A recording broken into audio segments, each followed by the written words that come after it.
નમસ્કાર દર્શક મિત્રો, મિસ્ટર ગુજરાત ન્યૂઝમાં આપનું સ્વાગત છે। ગાંધીના ગુજરાતમાં દારૂબંધી છે, પણ કદાચ માત્ર ને માત્ર કાગળ પર। ઇન્સ્ટાગ્રામમાં બુટલેગરો દ્વારા 3 થી 4 એકાઉન્ટ એવા છે જે રાજસ્થાન ટુ ગુજરાત નામ ધરાવે છે।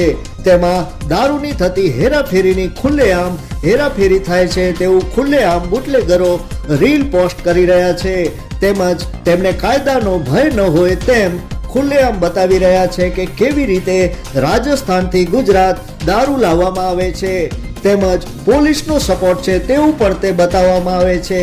પોલીસનો કોઈ જ ખોફ ના હોય તેમ ખુલ્લેઆમ રીલ્સ વાયરલ કરે છે, તેમજ તે રીલ્સમાં એવા સોંગ રાખે છે જે સોંગમાં એવું જણાવવા માંગે છે કે તેમને કોઈ જ કશું બગાડી શકવાના નથી, તેમજ સોંગ રાખવામાં આવ્યા છે કે 2 નંબર કે ધંધે और हम जैसे बंदे सरकार तो क्या कोई हमें रोक नहीं पाएगा। આ રીતના રીલમાં વાયરલ કરી જાણે એવો સંદેશ આપવા માંગતા હોય કે તેમને કોઈ જ કાયદાનો ભય ના હોય।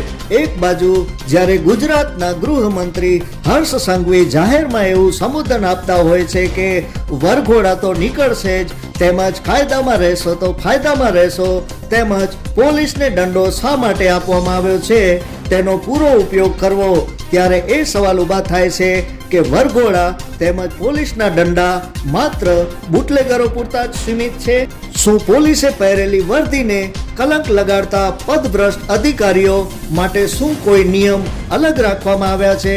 તેવા અનેક પ્રશ્નો લોક ચર્ચાનો વિષય બન્યો છે।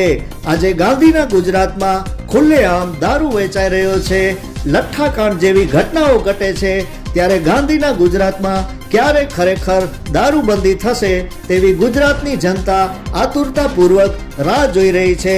જોતા રહો મિસ્ટર ગુજરાત ન્યૂઝ, સત્યતાની સાથે સ્પષ્ટ વાત। ધન્યવાદ।